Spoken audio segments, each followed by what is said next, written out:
Changer un site web, c'est un peu comme essayer de déplacer une maison entière, avec tous ses habitants endormis à l'intérieur. C'est une opération qui est souvent vitale pour évoluer, mais où le moindre faux pas peut tout faire s'écrouler. La visibilité, le trafic et bien sûr les revenus. Voyons un peu comment on peut réussir ce déménagement à très haut risque. Voilà la question qui hante ce genre de projet. L'idée, c'est d'améliorer, de moderniser, peut-être de changer de nom, mais la crainte, elle, reste la même, voir des années de travail en référencement s'évaporer comme ça du jour au lendemain. Le risque de perdre un trafic qu'on a mis tant de temps à construire est bien réel si l'opération n'est pas menée de main de maître. Alors, de quoi parle-t-on exactement quand on dit migration ? Eh bien, c'est beaucoup plus qu'une simple mise à jour. On parle ici d'une refonte majeure, d'un changement d'adresse ou même de technologie. Et c'est là que réside toute l'attention.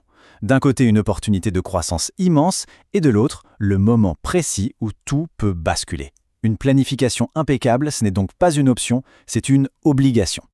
Pour aborder ce défi de manière structurée, on va le décomposer en 3 phases très claires. D'abord, le plan directeur, ensuite le transfert critique, et enfin le suivi post-lancement. Et on terminera avec ce qu'on pourrait appeler la formule du succès. On attaque avec la phase où en réalité tout se joue, la préparation.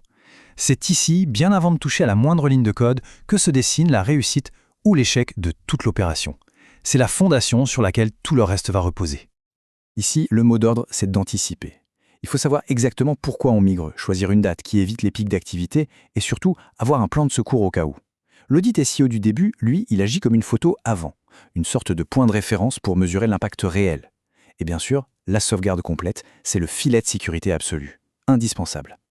Allez, passons à l'action. C'est le moment technique, l'opération chirurgicale, où chaque geste doit être millimétré, précis et contrôlé. C'est là que toute la préparation de la première phase prend son sens.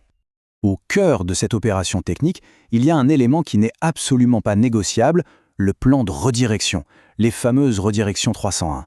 C'est le fil qui connecte chaque ancienne page à sa nouvelle version en lui transmettant toute son autorité. Oublier cette étape, c'est un peu comme changer d'adresse sans le dire à la poste, le courrier et donc le trafic se perd en route.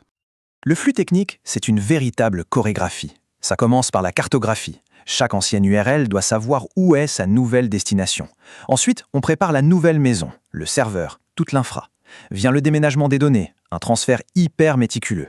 Et enfin, la répétition générale. Une phase de test intensif pour être sûr que tout, des formulaires à la vitesse de chargement, est absolument parfait avant le grand jour. Le nouveau site est en ligne. On pourrait souffler et se dire que le travail est terminé, mais en fait, c'est tout l'inverse. C'est maintenant que commence une phase super délicate, celle de la surveillance. Elle est essentielle pour consolider le succès et pouvoir réagir au quart de tour. Le rythme de surveillance est vraiment intense au début, et puis il s'espace. La première semaine, c'est décisif. On traque la moindre erreur 404, le moindre souci d'indexation. Le premier mois, on regarde de près les tendances du trafic, les classements. Et sur le long terme, l'objectif, c'est de confirmer que tout le patrimoine SEO a bien suivi et que le site atteint ses nouvelles performances. Et voilà un petit détail technique qui fait toute la différence. Les redirections ne sont pas temporaires. Elles doivent rester actives pendant au moins 12, voire 24 mois. Pourquoi si longtemps ? C'est tout simplement le temps qu'il faut aux moteurs de recherche, mais aussi à tous les autres sites qui pointent vers l'ancien pour mettre à jour leur registre. C'est une sorte d'assurance à long terme pour ne perdre aucune goutte de ce précieux jus SEO.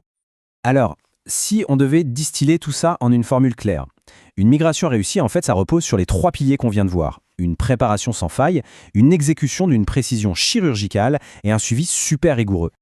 En fait, la logique est super simple, mais elle est redoutablement efficace. La première phase, c'est la prévention. La deuxième, c'est l'exécution. Et la troisième, la consolidation.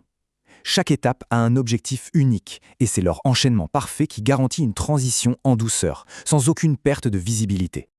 Au final, une migration qui est bien menée, ça va bien au-delà de la simple nécessité technique. Ça devient une véritable opportunité stratégique pour faire évoluer une présence en ligne.